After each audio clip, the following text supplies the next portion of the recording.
The most important love is the love that you give yourself. Practicing self-love and self-care offers you the same respect and care that you give to others.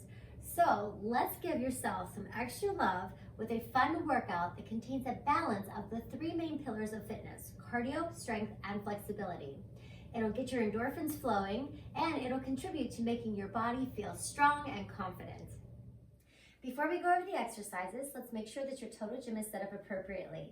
You will have a low to a medium incline, and you can change this up based on the exercise as well as to challenge your strength. The workout is based on circuits. That means little to no rest in between each exercise. Then you can repeat the entire circuit once through, or if you have more time, repeat each circuit multiple times and then move on to the next one. You can also have the choice to perform them by reps or by timed intervals.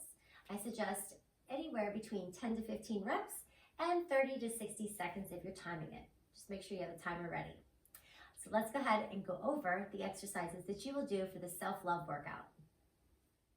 Make sure that your muscles are properly warmed up before you get into your workout. Now our first circuit is cardio, and we'll start out with incline jacks followed by plank slides. So you'll come down to a plank position, opening up through the glide board, shoulders on top of wrists. You open up into a jack twice.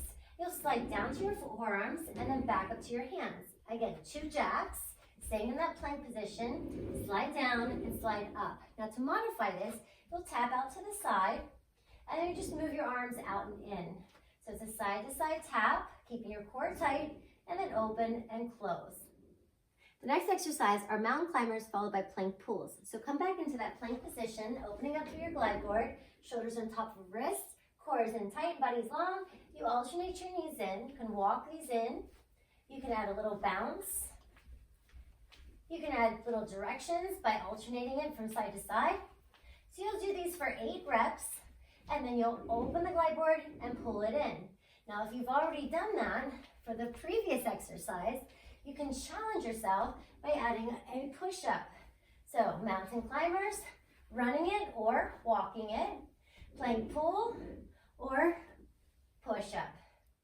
And the last cardio move is a plyometric drill on the floor. So you just do little squat hops. So go as low as you can. You can jump as high as you can. If you want to keep it very low impact, you can just add a little bounce and stay nice and low, or you can keep it into regular squats.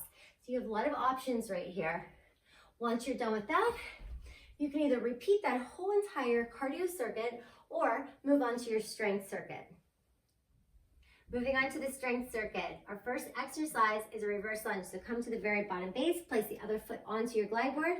We'll drop down into a nice low lunge and then bring the leg back in. So you want to drive the way through the heel of the front leg so that you can really feel this in your hamstrings as well as through your glutes. Make sure to do this exercise on both sides. The next exercise are inner thigh slides. So stand at the bottom base again, place the other foot on top of your glide board, have both feet and knees facing outward. Hands are coming up into a cross position, or you place them on your hips or hands, wherever, but you want to gently and slowly open up through the glide board, controlling the movement, shifting your body weight over, and then equally pull your body back up to stand. So this is a very slow exercise because you can really feel this. And if you lower the incline down to the first level, it's super challenging. So make sure you do this one on both sides. The next exercise are straight leg lowers. So come down to a supine position, place your hands at the very top of your glide board, arms are parallel, and bring your knees into your chest. So just keep your knees bent and then curl your lower body up. If you feel comfortable here, start to challenge your body by extending out through the legs, and then you can straighten them up as well as down. Just make sure that you keep your lower back on the glide board at all times. Once you're done with all of those exercises, again, you can repeat it or you can just move it on to the next circuit. Now connect your cables and adjust your incline if needed for the last 2 strength exercises. So you'll take one cable, come to either to a seated, kneeling, or high kneeling position.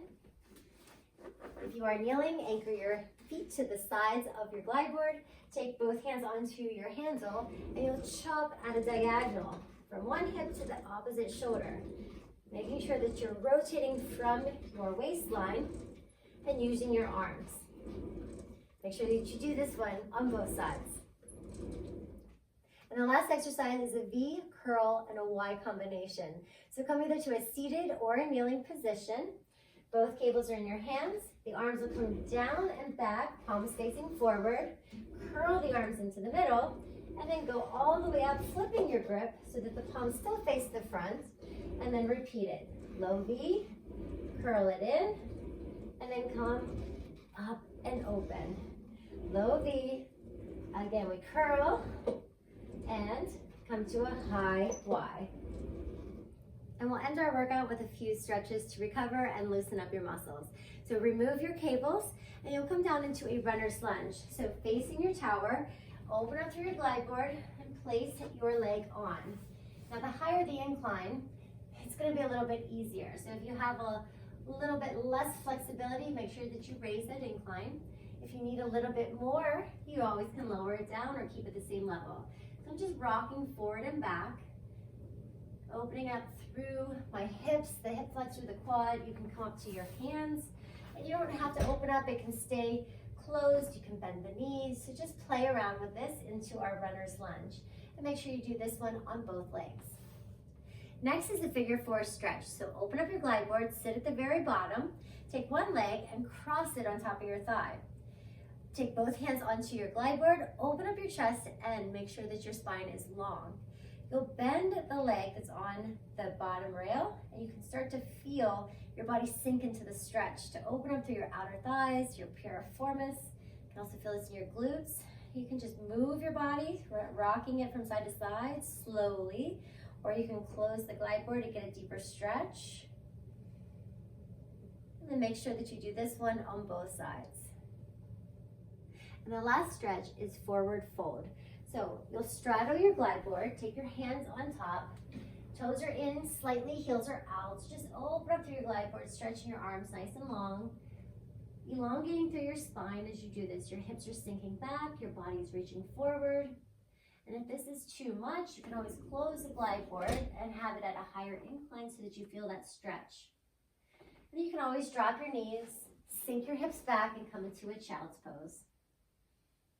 So with all of these flexibility movements, you want to make sure that you are really utilizing your breath, moving through the movements slowly so that you get the most out of them.